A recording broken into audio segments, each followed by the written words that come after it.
मान्यवर,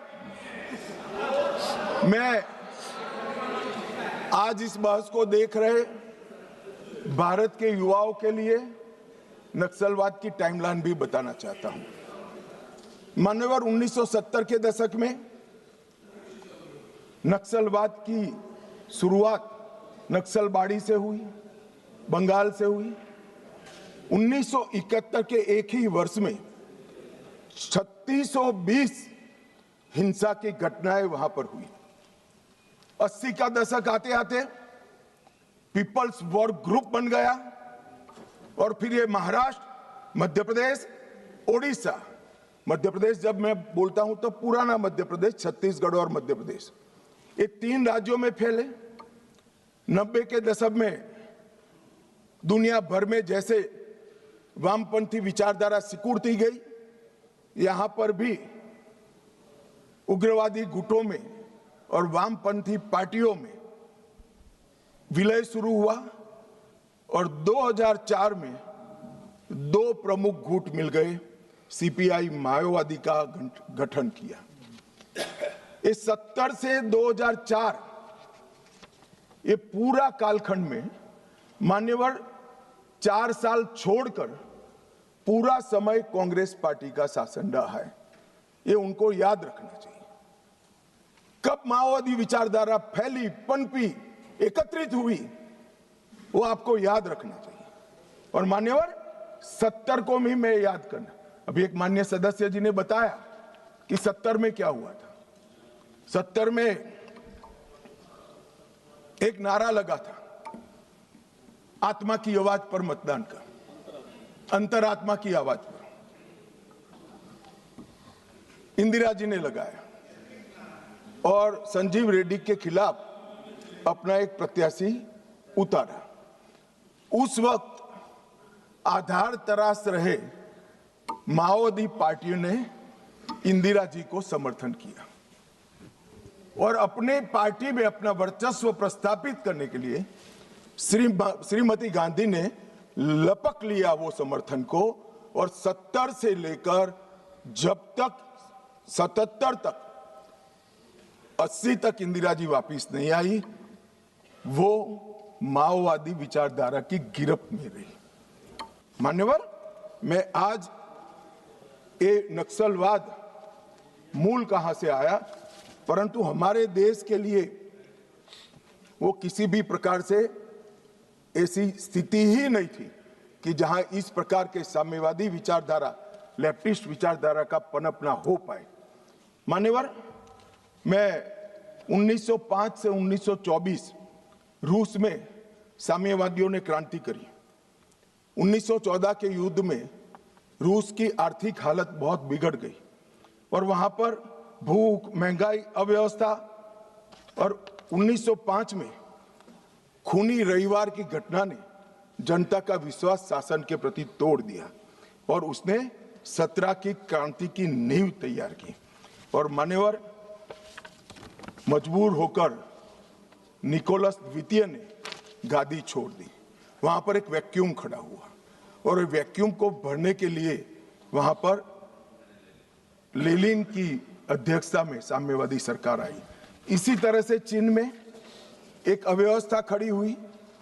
करोड़ों किसानों गरीबी और भूखमरी से जीवन जी रहे थे और 1921 में कम्युनिस्ट चीनी पार्टी की स्थापना हुई। माओ उनके नेता बने। कम्युनिस्टों और कुओमिंटांग के बीच में, जो वहां के सो कॉल्ड राष्ट्रवादी थे, राजा के वफादार थे, इनके बीच में युद्ध हुआ और 34-35 में एक लॉन्ग मार्च हुई और मान्यवर, एक पीपल्स रिपब्लिक ऑफ चाइना की स्थापना 1939 में हुई। अब ये 1939 और 1925 वो 2 महत्वपूर्ण घटनाएं हैं। इसका हमारे देश में क्या असर हुआ है समझिए साहब। जैसे ही रसिया में साम्यवादियों की सरकार का गठन हुआ, यहां पर 1925 में सीपीआई की स्थापना हुई, communist party of India.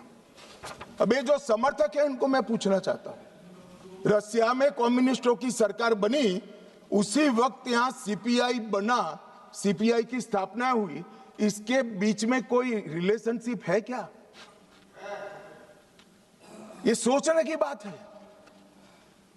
Russia की सरकार ने स्पॉन्सर कर दुनिया भर में कम्युनिस्ट पार्टी की रचना की, इसका एक हिस्सा हमारे यहां बना हुआ है। अब जिस पार्टी की नींव ही किसी दूसरे देश की प्रेरणा से गई है, वो हमारे देश का भला कैसे सोचेंगे? इन्होंने तो अंग्रेजों का भी समर्थन किया था। 1964 में कम्युनिस्ट पार्टी मार्क्सिस्ट बनी। ये भी समझने जैसा है कि सीपीआईएम क्यों बना। मान्यवर 64 में 1969 में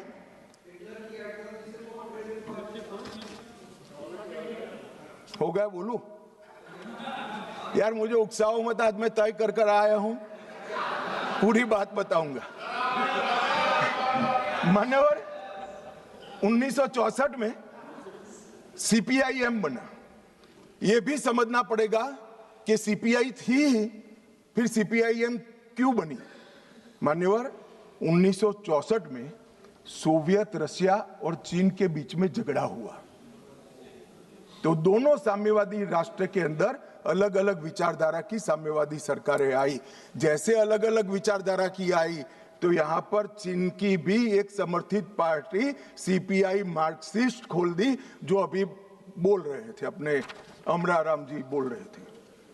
मान्यवर ये दोनों पार्टियां कम्युनिस्टों की, एक रशिया में जब क्रांति हुई तब हुई, और एक रशिया के चीन के बीच मतभेद हुआ तब हुई।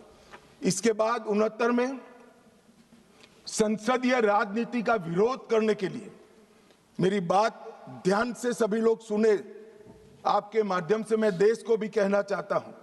1969 में सीपीआई एमएल मार्क्सिस्ट की स्थापना हुई।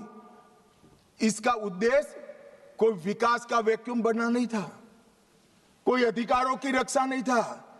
उसके संविधान में उद्देश्य था संसदीय राजनीति का विरोध कर सशस्त्र क्रांति करना, जो रशिया और चीन में कर चुके थे। मगर यहां राजाशाही नहीं बची थी, अंग्रेज यहां था नहीं, यहां संविधान से चलने वाली एक लोकतांत्रिक सरकार बन गई थी। फिर क्यों संसद का विरोध? चुनाव लड़ते, जीत कर आते, अपनी बातों को लोगों को मनवाते, मगर वैसे तो कोई बात सुनेगा नहीं। इसलिए सशस्त्र क्रांति, क्रांति कई प्रकार की होती है। वैचारिक क्रांति होती है, कुछ लोगों ने गीतों लिखकर क्रांति की है, महात्मा जैसे लोगों ने अहिंसक क्रांति करी थी। इन्होंने सशस्त्र क्रांति और दूसरा संसदीय राजनीति का विरोध करना, ये दो उद्देश्यों के साथ सीपीआई मार्क्सिस्ट बना। और मान्यवर यही आज के माओविस्ट है। ये मूल समझे बगैर अन्याय अन्याय अन्याय अन्याय रटे जा रहे। भाई, अन्याय के लिए नहीं बनी है, हमारी संसदीय राजनीति का विरोध करने के लिए, संसद का जिसका आप सदस्य हो, इसका विरोध करने के लिए बने। उसके बाद में 75 में जैसे ही कांग्रेस का समर्थन मिला, एमसीसी माओइस्ट बनी और बिहार झारखंड केंद्रित पार्टी बनी।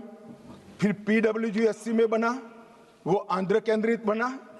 82 में दलित किसान केंद्रित सशस्त्र संघर्ष CPI ML party unity Bihar में बनी। दलित किसान केंद्रित संघर्ष इनका उद्देश्य था। 98 में पीपल्स वॉर ग्रुप बना और उसमें माओवादियों का एकत्रीकरण हुआ। इतना सब करने के बाद भी वो सफल नहीं हुए और 2000 में PLJA बना, GA बना, जो सैन्य विंग बनी, गुरुल्ला फोर्स बनाई मान्यवर। और 2004 में ये PWG MCC दोनों का विलय हो गया। तो थियोरी वाले और हथियार उठाने वाले दोनों 2004 में विलीनीकरण हुआ। 14 में मोदी जी आए और 26 में सबकी समाप्ति हो गई। अगर आप ये वीडियो YouTube पर देख रहे हैं तो हमारे चैनल को सब्सक्राइब कर बेल आइकन दबाएं और Facebook पर देख रहे हैं तो हमारे पेज को लाइक करें।